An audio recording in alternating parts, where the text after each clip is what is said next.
Welcome to AI Journal Club, the digital pathology podcast segment where we take a closer look at the research shaping AI in pathology.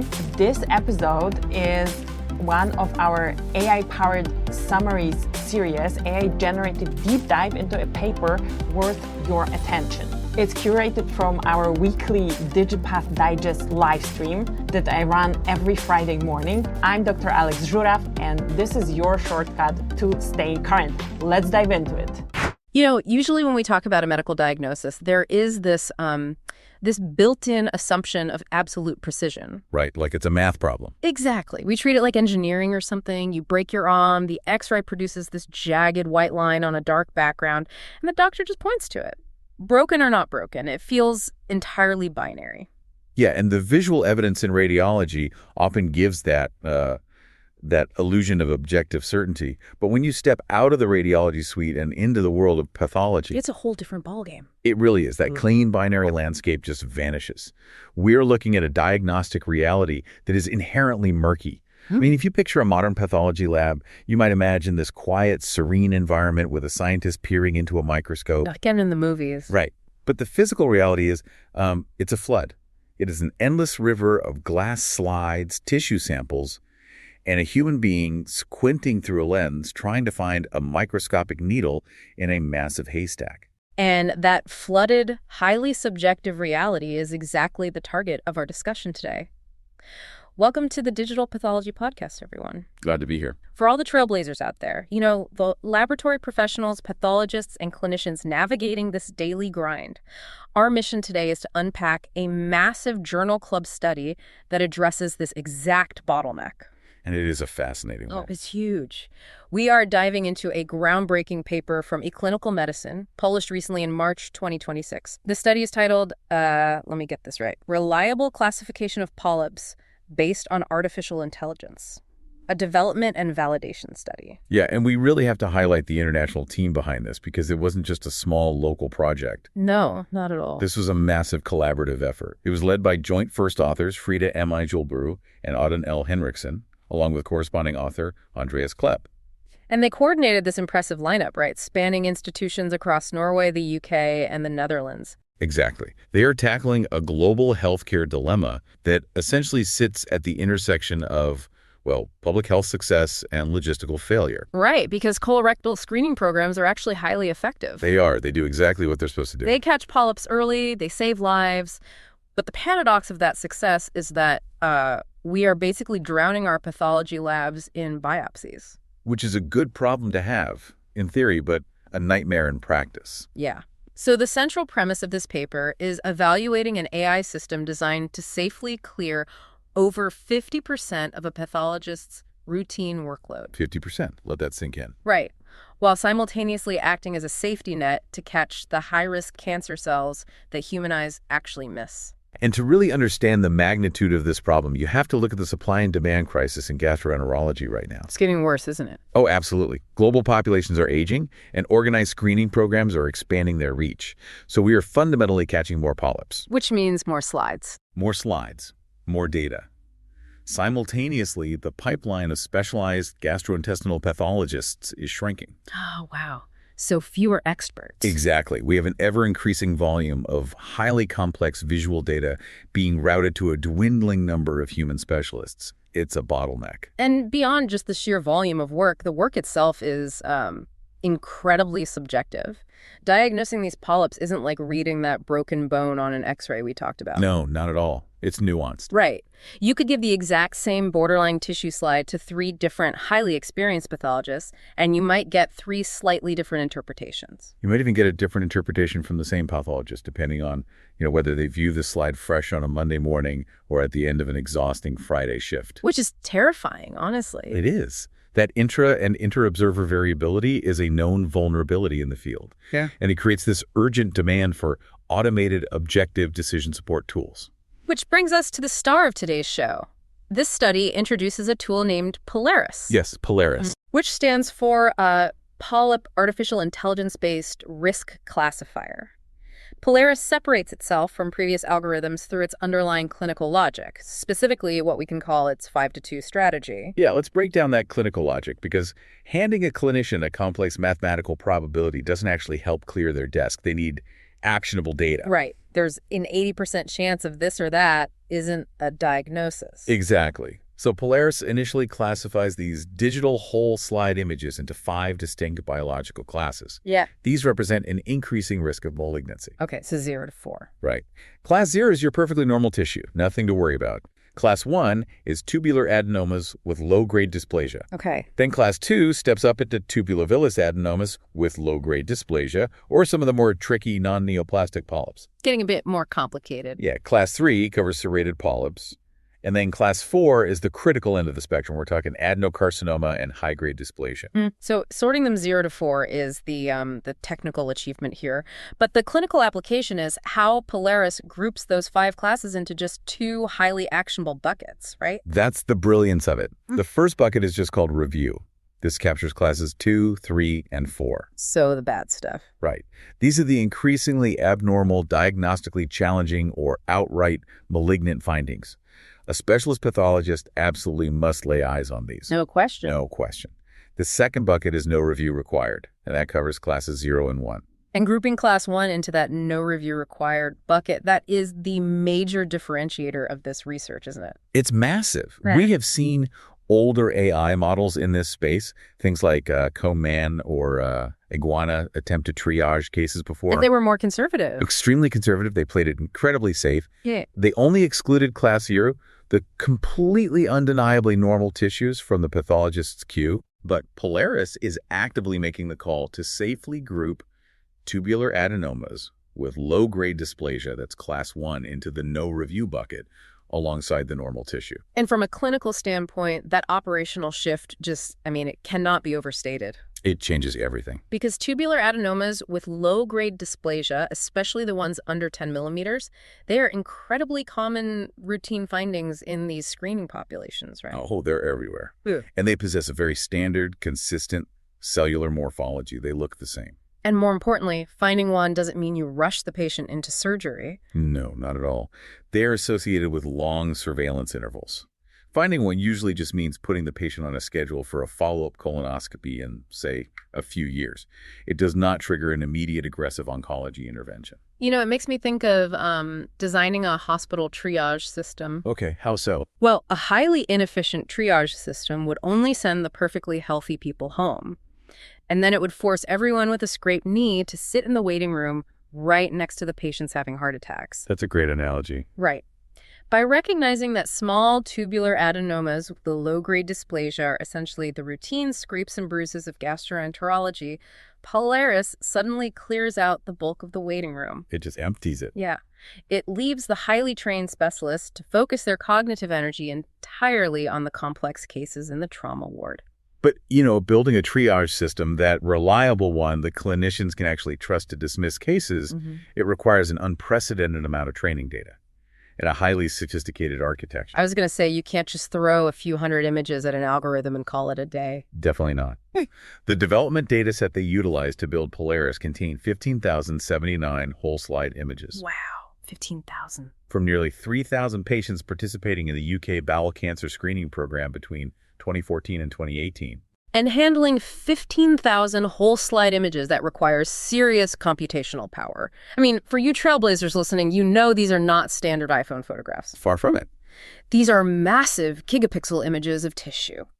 If you try to feed a single whole slide image into a standard neural network all at once, the memory requirements would just instantly melt your hardware. Your computer would catch fire.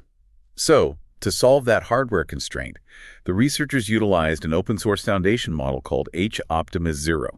Okay. And they combined it with a technique known as attention-based multiple instance learning. Multiple instance learning. So how does that actually work in practice? Well, it works by breaking that massive gigapixel image down into thousands of tiny, manageable square tiles. So it chunks it up. Exactly. Yeah. The AI then extracts a feature vector from each tile. It's essentially a mathematical summary of the cellular structures within that specific little square. Okay, so instead of forcing the AI to look at the entire beach all at once, it scoops up thousands of individual buckets of sand, but it still needs to know which bucket contains the threat, right? Yeah. Which one has the cancer cells? And that is where the attention mechanism comes in. The algorithm acts kind of like a detective. It learns to ignore the vast expanses of perfectly normal tissue tiles. It just tunes them out. Right. It learns to heavily weight or pay attention to the specific tiles that exhibit unusual or suspicious cellular architecture. And then it aggregates the data from those highly weighted tiles to formulate a single comprehensive diagnosis for the entire slide. That's brilliant. But anytime we discuss training AI on massive data sets of images, the immediate concern that pops into my head is the clever Hans effect. Ah, yes, the lazy AI problem. Exactly. AI models are notoriously lazy. They will find the path of least resistance to a correlation, even if that path is totally biologically irrelevant. Right, they cheat. They do. Like, we have seen dermatology algorithms designed to spot skin cancer that actually just learn to identify the yellow rulers that doctors place next to malignant tumors in photographs. I remember that study. Yeah. If the ruler is in the picture, the AI calls it cancer. It completely ignores the actual skin.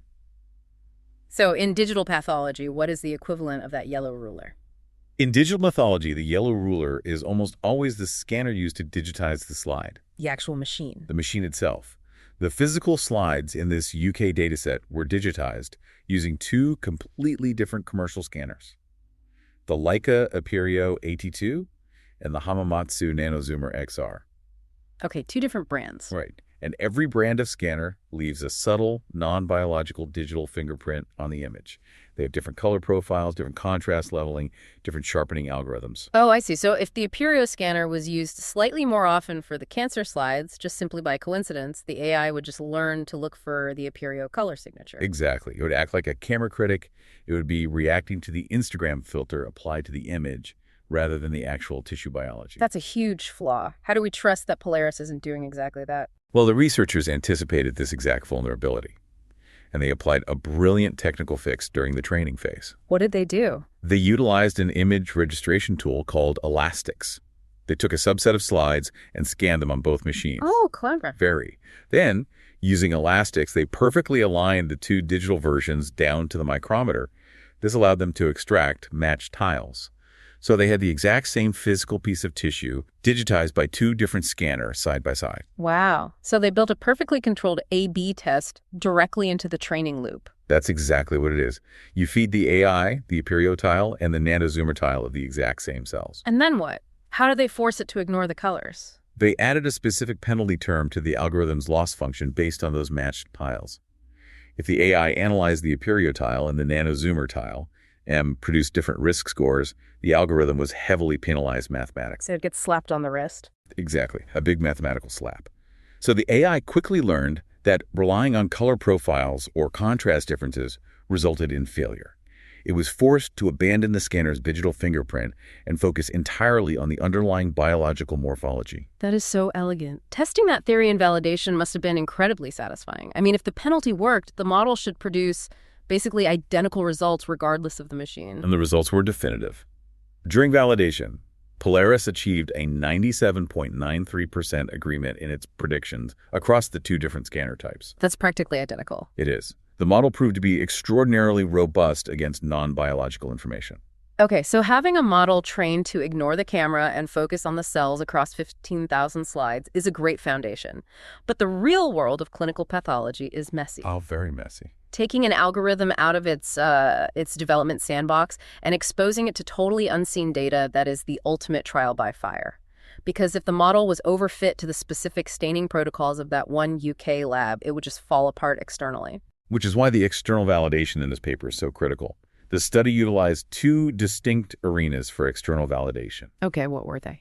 The primary arena was a massive, geographically separate data set of 10,842 whole slide images from Cheltenham General Hospital. Over 10,000. That's a huge test set. And crucially, these slides span diagnoses from 2008 to 2019.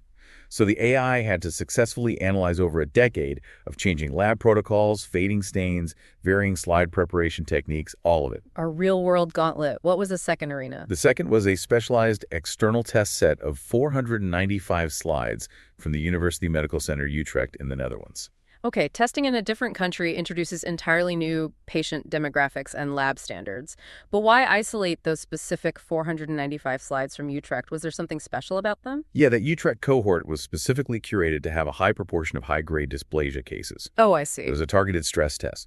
They really wanted to evaluate the model's ability to catch the absolute most dangerous, high-risk polyps in an unfamiliar data set. Got it. So the performance metrics on those external data sets, this is the core of the paper. How did it actually do? Well, in the primary analysis, Polaris achieved an 86.65% balanced accuracy. 86%. Okay. But balanced accuracy doesn't tell the whole story in clinical triage, right? The critical metrics are sensitivity and specificity. Right, because missing a cancer is much worse than double-checking a healthy slide. Exactly. And Polaris achieved a 98.94% sensitivity for high-grade dysplasia and adenocarcinoma. Wait, 98.9? 98.94%. Yeah. So that sensitivity metric really represents the safety net. At almost 99%, if a slide contains advanced, dangerous cancer cells, Polaris is successfully identifying it and pushing it to the review bucket almost 99 times out of 100. The false negative rate for severe malignancy is remarkably close to zero. That is incredible. And on the other side of the equation, the efficiency side. The algorithm achieved an 83.04% specificity for safely excluding the normal tissues and those tubular adenomas with low-grade dysplasia. Okay, so that specificity is the efficiency engine of the whole system. It means the AI isn't just playing it overly safe and throwing every slightly blurry slide into the review bucket. Right, it's not crying wolf. It is confident enough to accurately tell the pathologist, hey, these 8 out of 10 routine cases are perfectly fine. Do not waste your time looking at them. And synthesizing those two metrics translates directly to workflow optimization. Polaris is maintaining a near 99% safety net for the critical cases, while simultaneously demonstrating the capacity to accurately identify and exclude over 80% of the routine, low-risk cases. So in a live laboratory setting, that operating point translates to potentially clearing over half of all colorectal polyp slides from a pathologist's desk entirely. Half the desk swept clean, safely. But, AI models are never infallible. They will eventually make a mistake. And the mark of a truly rigorous study is how the researchers handled the errors. They didn't just publish the accuracy rate and ignore the outliers, right? They dug deeply into the discordance. They looked closely at the cases where Polaris and the human experts fiercely disagreed. And that discordance review is arguably the most illuminating section of the entire study.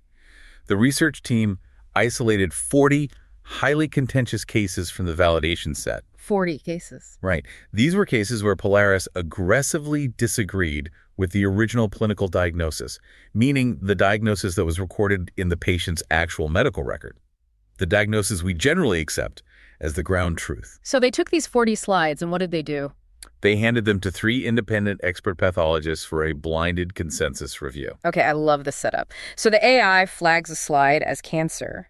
The patient's historical medical record says it was totally normal, and 3 new experts are brought in blind, completely unaware of what the AI or the original doctor said to break the tie. Exactly. It's the ultimate showdown. So what happened? Who was right? The outcome of that blinded review completely upends how we think about ground truth. In 92.5% of those 40 disputed cases. Wait, over 90%. 37 out of 40 slides. The human consensus panel actually agreed with the AI over the original clinical diagnosis. That is wild. So the AI wasn't failing the test. The human answer key was wrong. Pretty much, yeah. It is literally the equivalent of a software spell checker catching a deeply buried typo in a traditionally published, heavily edited novel. The ground truth established in routine, high-volume clinical practice is clearly not infallible. Not at all. And the real-world implications of those corrections are profound. I mean, the paper highlights a specific, frankly, terrifying discrepancy. But what happened? The slide had originally been evaluated by a human and labeled in the patient's clinical record as class 0, perfectly normal tissue. Okay. But when Polaris analyzed that exact same slide, it flagged it with a high probability for class 4. Which is high-grade dysplasia or adenocarcinoma. You cannot have a wider diagnostic gap than perfectly normal versus severe cancer. Exactly. And during the blinded reevaluation, the 3 experts analyzed the tissue and agreed entirely with Polaris. Wow. The original human pathologist, likely dealing with that flooded queue and visual fatigue we discussed earlier, had simply missed a critical high-risk lesion. And the AI caught it. That specific case proves that Polaris is fundamentally more than just an efficiency tool designed to save lab processing time. It is an active safety tool. It's designed to prevent catastrophic medical misses. It's a safety net. But to be fair, that still leaves 3 cases out of the 40 where the AI was genuinely considered wrong, even after the consensus review. And analyzing how the AI fails is just as important as analyzing how it succeeds. Definitely. And understanding those false negatives requires looking at how Polaris actually communicates its findings to a human. Right, because it doesn't just spit out a number. No, it does not just print out a risk percentage. It generates highly detailed RGBA heat maps. The AI blends its tile-level predictions into a visual overlay directly on the digital slide. RGBA, so red, green, blue, and A is alpha, right? The transparency channel. Correct. The alpha channel is key here. Tiles that the AI predicts are completely normal remain transparent. The alpha channel is dialed down to 0, so the pathologist just sees the raw tissue. Just a normal microscope view. But as the algorithm detects increasing risk, the overlay becomes opaque and the colors shift. How do the colors map out? They map directly to the classes. Class 1 low-grade areas show up as green, Class 2 areas turn yellow, Class 3 serrated regions are orange, and Class 4, the highest risk areas of high-grade dysplasia, they glow bright red. So the algorithm essentially hands the pathologist a topographical map, highlighting the most suspicious cellular architecture in bright red. Exactly. So let's apply that heat map to the most complex false negative case in the study. Okay, let's look at a miss. There was one specific slide where the final expert consensus determined the tissue contained high-grade dysplasia. But Polaris had ultimately classified the overall slide as low risk. It missed it. Well, mathematically, yes. The algorithm's aggregated average for the entire slide fell just below the threshold to trigger the review bucket. Okay, so it got routed to the no review pile. Right. But while the final categorization was technically a miss, the heat map told a very different story. What did the heat map look like? When the researchers pulled up the visual overlay Polaris generated for that slide, it featured a bright red cluster highlighting the exact region of tissue the human experts were intensely debating. Oh, so the AI did see the suspicious cells. It highlighted them in red. But because the rest of the slide was overwhelmingly normal, the aggregated score was diluted. Exactly. The dilution is a limitation of the aggregation math, but the biological detection itself was flawless. It saw the bad cells. That's fascinating. And here's the crazy part. Even the human experts were deeply conflicted about that specific red-highlighted region. When the experts were unblinded months later and asked to review it again, the debate continued. Wait, they still couldn't agree? No. All pathologists noted intense architectural complexity and cytonuclear atypia in that exact spot, but they could not achieve a unanimous consensus on whether the cellular changes met the strict criteria for high-grade or low-grade dysplasia. So it was a true edge case. 2 pathologists leaned low-grade, 1 argued high-grade. It represents the ultimate diagnostic gray area. But the crucial takeaway for any clinician using this tool is that the AI did not ignore the abnormality. If a human pathologist was utilizing Polaris as an active assistant, that glowing red cluster would immediately prompt them to zoom in and evaluate it themselves. Right, regardless of the slide's overall numerical score. And the authors are explicit about this dynamic. Polaris is engineered as an advanced decision support tool. It is a navigational aid. It's not an autonomous replacement for pathology. It's an assistant. And by confidently identifying the clear-cut normal tissues and the standard routine low-grade tubular adenomas, the whole workflow can fundamentally change. Trained laboratory technicians or junior staff could potentially handle the triage of those mathematically secure routine cases. And that frees up the highly specialized pathologists to operate exclusively at the very top of their license. They can spend their days solving the complex boundary cases, the severe atypias, and the high-risk lesions that the AI highlights in red. Which is exactly what they went to medical school for. But moving from retrospective validation to a live clinical environment, that is the necessary next frontier, right? Absolutely. The paper concludes by calling for prospective clinical utility studies and rigorous user acceptance trials. Because before a tool like this can be integrated into a national screening rollout, we have to measure its impact in the wild. Exactly. How much time does it actually save a lab per week? How do human readers alter their workflow when presented with a pre-analyzed heat map? Does it bias them? Right. Or does diverting the simple cases cause cognitive fatigue for the specialists who are suddenly only looking at highly complex, difficult slides all day? That's a great point. Integrating software into the delicate human ecosystem of a bustling hospital always reveals unexpected friction points. But the foundational evidence presented here, validating against scanner bias with elastics, testing against over 10,000 diverse external slides, and achieving a near 99% sensitivity for severe dysplasia, it's just a massive leap forward for the field. It changes the core mechanical nature of pathological review. The human job description transitions from an exhausting physical search across vast areas of normal tissue to highly focused clinical interpretation of targeted anomalies. We began this discussion by picturing a flooded pathology lab, where the expectation of clean, binary precision constantly collides with the exhausting reality of subjective human eyesight. Now, imagine that same lab equipped with this AI. A totally different picture. The flood is actively managed. Over half the stack of routine slides is carefully cleared before a doctor even sits down, and the remaining complex slides arrive pre-highlighted, with the algorithm specifically pointing out the architectural complexities. It elevates the baseline standard of care across the entire diagnostic pipeline. It absolutely does.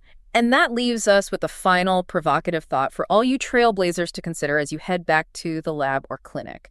We saw clearly in the discordance review that this system reliably caught subtle, high-grade dysplasias that experienced human eyes completely overlooked. It found the typo. It effectively corrected the human answer key, creating a new, demonstrably higher standard for identifying ground truth in pathology. So, if decision support tools can consistently perform at this level, catching the critical human misses and mathematically standardizing our subjective grading systems, how long will it be before not running an AI analysis on a slide is considered medical malpractice? Yeah, it is the big question. The legal and ethical framework surrounding diagnostic liability will have to adapt to that exact question very soon. Until that day comes, keep questioning the ground truth, keep analyzing the data, and keep pushing the boundaries of the field. Thanks for joining us on this deep dive into digital pathology trailblazers. See you next time. That's it for this AI Journal Club episode. If you want more like this, make sure you're subscribed to the Digital Pathology podcast and come join us for the DigiPath Digest, our weekly live session. During these live streams, you can vote which paper becomes an AI deep dive. And if you're serious about digital pathology, grab my free book at digitalpathologyplace.com. This is the best place to start your digital pathology journey. Thank you so much for listening, and I'll talk to you in the next episode.